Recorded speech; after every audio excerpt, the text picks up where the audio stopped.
Friends, मैं पूजा सक्सेना फिर से आपके सामने हाजिर हुई हूँ।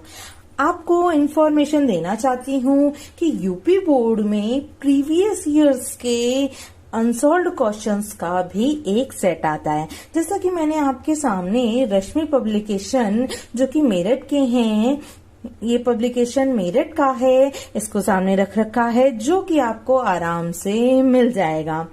इस पब्लिकेशन में हम देखेंगे कि हमें प्रीवियस ईयर्स के क्वेश्चन मिल जाएंगे, ना केवल किसी पर्टिकुलर क्षेत्र के क्वेश्चन मिलेंगे, बल्कि हर साल यूपी बोर्ड में अप्रॉक्स 9 सेट बनते हैं और वो डिफरेंट प्लेसेस पर चले जाते हैं।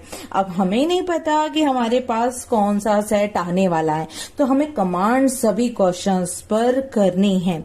तो उसके लिए हमने क्या किया है, हम एक प्लेलिस्ट बना रहे हैं अलग से, जिसमें हम क्या करेंगे, जिसमें हम डालेंगे कि त्रिकोणमिति या कहो ट्रिग्नोमेट्री के प्रीवियस ईयर्स के क्वेश्चन का सॉल्यूशन, या यूं कहें उन सभी चैप्टर्स को हम धीरे धीरे करके कवर करेंगे जो कि हमने अपने वीडियोस या कहें जो चैप्टर्स हमने अपने यूट्यूब पर अपलोड कर दिए हैं वीडियोस की फॉर्म में, जिनकी वीडियोस हम लोग अपलोड कर चुके हैं। तो सबसे पहले मैं आपको बताऊं कि हमने चैप्टर नंबर 8 यानी त्रिकोणमिति ट्रिग्नोमेट्री को खत्म कर दिया है। अब जब उसको खत्म कर दिया है तो कैसे प्रैक्टिस की जाए ताकि हम 100 आउट ऑफ 100 तक स्कोर कर पाए, तो उसके लिए हम इसे भी फिनिश करेंगे, खत्म करेंगे। हम जो वीडियोस अपलोड करते हैं सीबीएसई बोर्ड के स्टूडेंट्स को टारगेट करके करते हैं, लेकिन जो हम अनसॉल्व करा रहे हैं यूपी बोर्ड के स्टूडेंट्स को टारगेट करके करा रहे हैं, क्योंकि बहुत सारे बच्चों को ये जानकारी भी नहीं रहती है कि इस तरीके के कोई क्वेश्चंस का सेट भी आता है। यूपी बोर्ड के बच्चे ज्यादातर केवल मास्टरमाइंड या विद्या जानते हैं और उससे बाहर के क्वेश्चंस वो इजीली नहीं कर पाते हैं। तो यहाँ ज्यादा से ज्यादा प्रैक्टिस करिए और अच्छे से अच्छे मार्क्स लाइए। तो चलिए इसी का ही 2020 के एक सेट में आया हुआ क्वेश्चन है, उसे देख लेते हैं। 1 + tan स्क्वायर ए अपॉन 1 + cot स्क्वायर ए की वैल्यू को हमें किसके इक्वल दिखाना है, हमें दिखाना है 1 - tan ए अपॉन 1 + cot ए का होल स्क्वायर। सबसे पहले मैं आपको बता दूं फ्रेंड्स कि cot ए को हम क्या कहते हैं, 1/tan ए। क्या कहूंगी मैं, cot ए को 1/tan ए। ठीक है, अब मैंने क्या किया, मैंने ये वाली साइड उठा ली, या कहूं लेफ्ट हैंड साइड उठा ली। जब मैंने लेफ्ट हैंड साइड उठाई तो ये क्या हो गया मेरा 1 + tan स्क्वायर ए। नीचे क्या है 1 + cot स्क्वायर ए। क्वेश्चन भले ही आपको या तो इतना ही मिल सकता है या आगे ये भी लिखा हुआ आ सकता है, जनरली लिखा हुआ आएगा ही, प्रूफ कीजिए या कहीं सिद्ध कीजिए। तो हम भी मेंशन कर देते हैं सिद्ध कीजिए कि इन दोनों की वैल्यू क्या है, इन दोनों की वैल्यू है एक दूसरे के इक्वल। अब हमने क्या किया, हमने इसका लेफ्ट हैंड साइड उठा लिया। अब देखिए इन दोनों को एक दूसरे के इक्वल प्रूफ करने की 2 मेथड हैं। एक मेथड ये है कि आप लेफ्ट हैंड साइड उठाइए और उस पूरे की वैल्यू आप राइट हैंड साइड के इक्वल दिखा दीजिए, यानी इसकी जो भी वैल्यू आए वो किसके इक्वल आ जाए, इसके इक्वल आ जाए। दूसरा मेथड क्या कहता है कि आप राइट हैंड साइड उठाइए और इसकी जो भी वैल्यू हो उसको आप लेफ्ट हैंड साइड के इक्वल दिखा दीजिए। ठीक है, ये हो गया आपका दूसरा मेथड। और तीसरा मेथड क्या कहता है, तीसरा मेथड कहता है कि आप इसकी वैल्यू निकालिए, कोई ना कोई वैल्यू आएगी। राइट हैंड साइड की वैल्यू निकालिए, कोई ना कोई वैल्यू आएगी। यदि लेफ्ट हैंड साइड की वैल्यू और राइट हैंड साइड की वैल्यू दोनों वैल्यू कैसी हैं, एक दूसरे के इक्वल हैं, तो लेफ्ट हैंड साइड और राइट हैंड साइड भी एक दूसरे के क्या होंगे, इक्वल होंगे। तो हमने क्या किया, हमने इसका लेफ्ट हैंड साइड उठा लिया। लेफ्ट हैंड साइड उठा लिया तो यहाँ केवल cot ए क्या होता है, cot ए 1/tan ए होता है। तो हम वैल्यू रखेंगे 1 + tan स्क्वायर ए अपॉन, इस cot ए की जगह रख दिया मैंने 1/tan स्क्वायर ए। ठीक है, अब 1 + tan स्क्वायर ए अपॉन, देखिए इस 1 के नीचे 1 मान के मैंने 1 और tan स्क्वायर ए का एलसीएम लिया, तो मेरा क्या आया टेन स्क्वायर ए। अब क्या करते हैं, अब इस 1 का डिवाइड मैंने टेन स्क्वायर ए में दिया। जब 1 का डिवाइड टेन स्क्वायर ए में दिया तो टेन स्क्वायर ए टाइम्स ही गया। जितनी बार भी डिवाइड जाता है उसका इसमें मल्टीप्लाई कर दिया, तो मैंने कहा टेन स्क्वायर ए इंटू 1। प्लस लग रहा था, मैंने भी प्लस लगा दिया। अब टेन स्क्वायर ए का डिवाइड टेन स्क्वायर ए में दिया, कितनी बार गया, 1 टाइम, तो ये हो गया 1 इंटू 1। इसे सॉल्व कर लिया तो ये तो हो गया 1 प्लस टेन स्क्वायर ए। नीचे सॉल्व करिए, देखिए टेन स्क्वायर ए का 1 में मल्टीप्लाई करेंगे तो क्या आएगा, टेन स्क्वायर ए आएगा। 1 का मल्टीप्लाई 1 में करेंगे, 1 नीचे हो गया टेन स्क्वायर ए।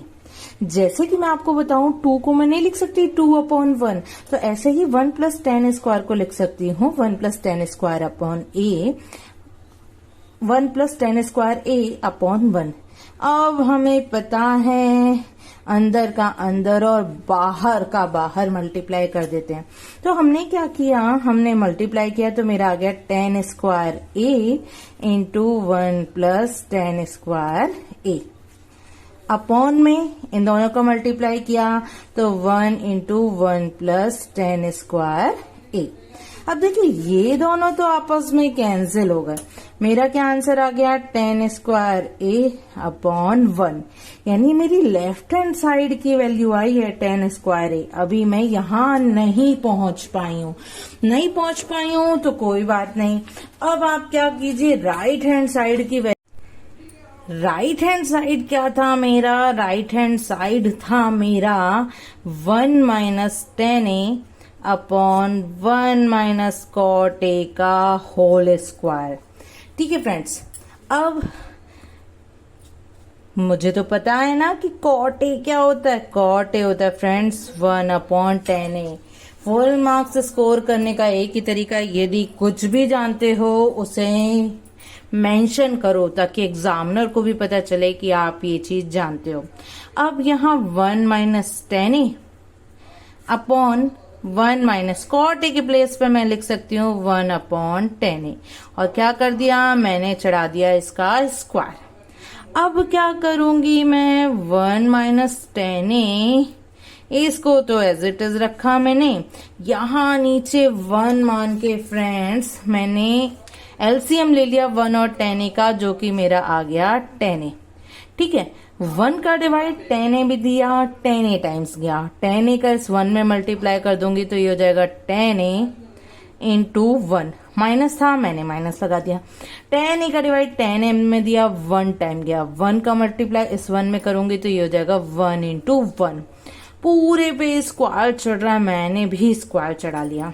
अब अगली स्टेप में ये जो 1 माइनस टेन ए था इसको मैंने लिख लिया 1 माइनस टेन ए अपॉन 1, और ये क्या हो गया मेरा, ये हो गया मेरा टेन ए माइनस 1 अपॉन टेन ए। पूरे के ऊपर स्क्वायर चढ़ रहा है, उसे नहीं भूलना है हमको। अब अंदर का अंदर और बाहर का बाहर मल्टीप्लाई कर दिया मैंने, तो टेन ए इंटू 1 माइनस टेन ए। ठीक है, नीचे था टेन ए माइनस 1, इसमें से मैंने क्या किया, माइनस कॉमन ले लिया। अब माइनस कॉमन लेते ही ये तो हो जाएगा प्लस का 1, इसे आगे लिख लिया, और ये हो जाएगा माइनस का टेन ए, तो इसे पीछे लिख लिया। ठीक है, अब पूरे के ऊपर मैंने चढ़ा दिया क्या, पूरे के ऊपर चढ़ा दिया मैंने स्क्वायर। अब देखिए ये दोनों तो आपस में कैंसिल हो गए, ये हो गया मेरा माइनस का टेन ए का स्क्वायर, या यूं कहूं टेन स्क्वायर ए। अब मैंने देखा क्या, मैंने देखा कि लेफ्ट हैंड साइड की वैल्यू भी क्या थी, राइट हैंड साइड के बराबर, और राइट हैंड साइड की वैल्यू भी क्या है, टेन स्क्वायर ए के बराबर। तो यहां मैंने देखा कि since left hand side is ten square a, right hand side is equal to ten square a, so I can say left hand side is equal to right hand side. जो बात मैं बोल रही हूँ वही बात मैं यहाँ लिख दे रही हूँ कि दोनों की वैल्यू टेन स्क्वायर ए थी, इसलिए ये दोनों कैसे हो गए, इक्वल हो गए। तो हम कहेंगे हेंस प्रूव्ड। बहुत ज्यादा अच्छा लिखना है, तो ये जो थी ना ये वाली स्टेप, इसको रिपीट कर दीजिएगा। चलिए प्रीवियस ईयर्स क्वेश्चंस पेपर में ही एक क्वेश्चन हम और देख लेते हैं ट्रिग्नोमेट्री का या कहें त्रिकोणमिति का, जो भी 2020 के एक सेट में आया हुआ है, जिसमें कुछ नहीं करना, बस फॉर्मेलिटी है कि cot square theta minus 1 upon sine square theta की वैल्यू को मुझे क्या दिखाना है, 1 दिखाना है।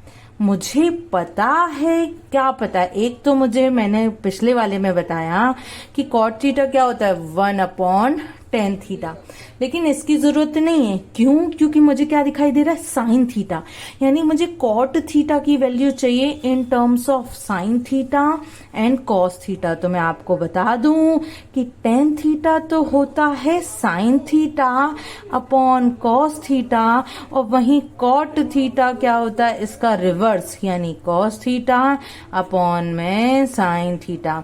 तो मैंने क्या किया, लेफ्ट हैंड साइड उठा ली, यानी cot square theta minus 1 upon sine square theta उठा लिया।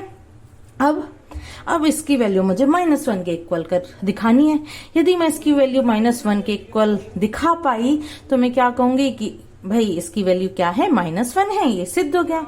अब कॉट स्क्वायर थीटा की जगह मैंने लिख लिया क्या, cos theta upon sine theta का whole square -1 upon sine square theta. अब मुझे क्या करना है, इसका स्क्वायर करना है, तो cos square theta upon sine square theta -1 upon sine square theta. अब भाई दोनों सेम है, एलसीएम लेंगे वही आएगा, तो यहां बचा कॉस स्क्वायर थीटा, यहां बचा -1। अब हमको तो पता है एक और सर्वसमय का एक और ट्रिग्नोमेट्रिक आइडेंटिटी जो कि सबसे मेन कहलाती है, sign square theta plus cos square theta की वैल्यू क्या होती है, 1 होती है। अब यहां से यदि मैं कॉस स्क्वायर थीटा -1 की वैल्यू निकालना चाहूं तो देखिए जरा, क्या करिए आप, इस कॉस स्क्वायर थीटा को उधर ले जाइए, तो क्या हो जाएगा, sine square theta is equal to 1 minus cos square theta. ठीक है, हमने क्या किया, इन दोनों में से माइनस कॉमन ले लिया, तो ये वाला -1 तो बन गया +1, और ये हो गया माइनस का, तो मेरा आ गया 1 minus cos square theta upon sine square theta. अब देखिए 1 माइनस कॉस स्क्वायर थीटा की वैल्यू क्या होती है, साइन स्क्वायर थीटा, तो मैंने यहां से ये वैल्यू रख दी, तो sign square theta upon sine square theta ये दोनों आपस में कैंसिल हो गए, मेरी वैल्यू आ गई -1। उम्मीद करती हूँ दोनों ही क्वेश्चंस का एक्सप्लेनेशन आप लोगों को समझ में आया होगा। फ्रेंड्स, यदि मेरी वीडियोस का एक्सप्लेनेशन समझ में आता है तो प्लीज मेरी वीडियो को लाइक करिए, चैनल को सब्सक्राइब करिए, बेल आइकन प्रेस कर दीजिए ताकि मेरी बनाई हुई वीडियो की नोटिफिकेशन आपको टाइम टू टाइम मिल सके और मुझे भी इंस्पिरेशन मिल सके कि मुझे इस तरीके की वीडियोज आप लोगों के लिए अपलोड करनी है। चलिए फिर मिलेंगे फ्रेंड्स।